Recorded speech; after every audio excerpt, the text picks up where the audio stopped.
তারেক রহমানের বক্তব্য প্রচার করার জন্য একটা ভাইকে 2.5 বছর জেলে রাখা হয়েছিল, তারপর তাকে রিমান্ডে দেওয়া হয়েছিল। চলেন আমরা তার মুখ থেকে বিস্তারিত কাহিনীগুলো শুনি। তারেক রহমান সাহেবের বক্তব্য প্রচার করতে যে আমাকে 2.5 বছর জেল কাটতে হয়েছে এবং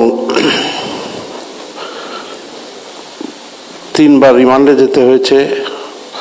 অনেক মামলা, রাষ্ট্রদ্রোহ থেকে শুরু করে প্রচুর মামলা, মানে বিগত 15 ইয়ার্স, মানে আমার ব্যবসা বাণিজ্য এভরিথিং কলাপস, এবং অনেক নির্যাতিত হতে হয়েছে। এখনো শীতকালে আমার হঠাৎ করে মানে ব্যাক পেইন হয়।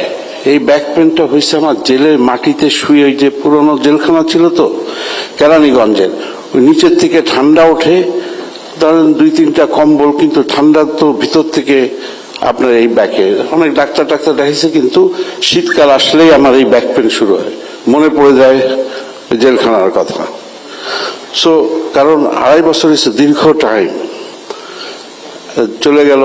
এই মানে এই শাসক গোষ্ঠীর, এই স্বৈরাচারের কি পরিমাণ brutal and all this things. আমি একা না, অনেকে মানে করেছে। আমার সাথে ম্যাক্সিমাম দেখা হয়েছে এই বিএনপি, এই মির্জা ফখরুল ভাইয়ের সাথে দেখা হয়েছে জেলখানায়, সবাই অনেকের সাথে ওই পিরিয়ডটা, মানে 15 সাল, 16 সাল, 17।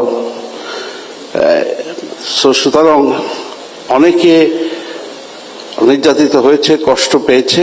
আমার মনে হয় যে এই যে ফ্রিডম অফ স্পিচ এটা এবং গণমাধ্যমের স্বাধীনতা জরুরি।